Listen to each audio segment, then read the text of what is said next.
Plastikman is one of the aliases of Richie Hawtin, who is an electronic musician and DJ who's possibly from Banbury, England, or possibly from Canada, or both. Actually, was born in England and moved to Canada when he was around 9 or 10, I believe. He has many aliases. Plastikman, Concept One, FUSE, Forcept One, Circuit Breaker, Robot Man, Chrome, Sparks, Xenon, RHX, Jackmaster, Richard Michaels, what? And Up with an exclamation mark. But one of his most prominent one for recordings is Plastikman. He's been releasing albums since 1993. Hi, my name's Dan. So this was my first experience of Richie Hawtin in any of his guises. And I didn't really know what to expect, consequently. I had seen the label of Minimal Techno, and I have reviewed a Minimal Techno album a few albums ago, and I wasn't particularly impressed with that album. So, I was prepared to give it a go. I listened partway through in the car, and my car's got a decent system in it, and particularly useful for this album was a good bottom end. The bass goes well in the car, and I thought by the time that I got home on my commute that I was probably only going to do one listen to this album, not because I disliked it strongly, but because I found it to be fairly simple. Simple albums often only need one listen for me to actually get it and understand it and form an opinion.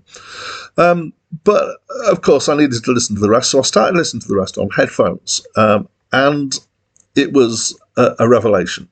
So I had been missing lots of stuff whilst I was in the car. So the stuff that I'd been missing wasn't the deep stuff that I could hear quite clearly, but it was the very quiet, backgroundy stuff that was going on as well as the deep stuff, which was completely missing because of the car noise and the road noise and stuff like that.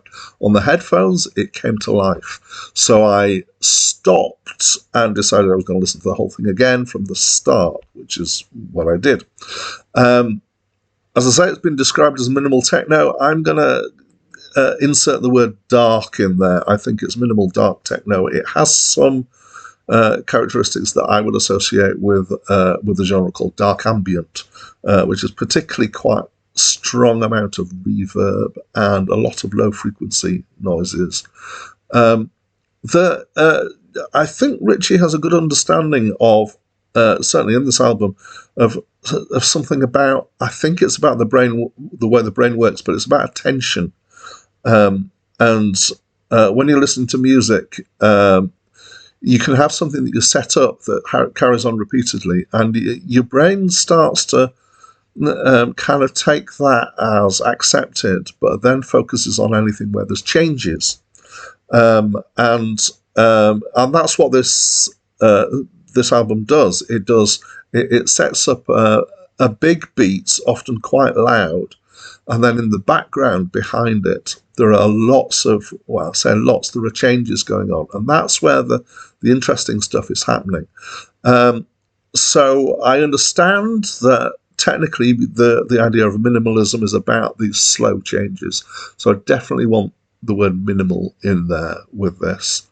When I said he sets up a beat, it's sometimes it's kind of quite a strong beat, sometimes it's too thick, and by that I mean kind of subdued at the top end of the frequency spectrum to actually be anywhere close to being anything that's dancey. I don't think most of this album would really work in a dance setting unless possibly in a club where it was very loud.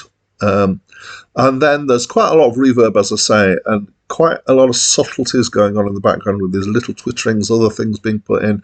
Occasionally there's actual musical notes. In the first track there's some chords that come in there very quiet, but you can hear that stuff in the background because there's the space there. And then you've got the slow changes, which include things like tonal sweeps, which are kind of normal for any music of this kind, electronic music. But also, interestingly, I'm not sure I've heard before, changes to the reverb.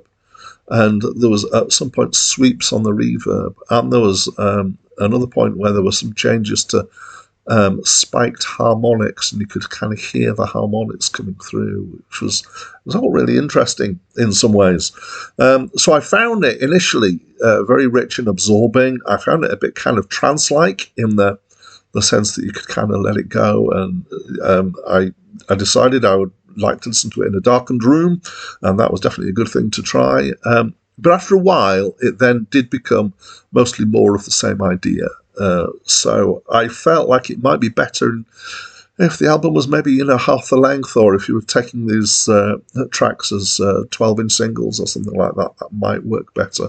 There is a track, Locomotion, which is somewhat different in feel from the rest of them, and there are some interjected short tracks that some of them are quite odd, and I didn't really feel like I understood the point behind those in between the longer, more kind of evolving tracks. Anyway, I would say it's fairly specialist listening. I did quite enjoy it. I thought it was maybe a bit long, but I still, have a reasonable amount of liking for it. Do you know this album? What do you think? Please let me know in the comments below. That's it from me for now.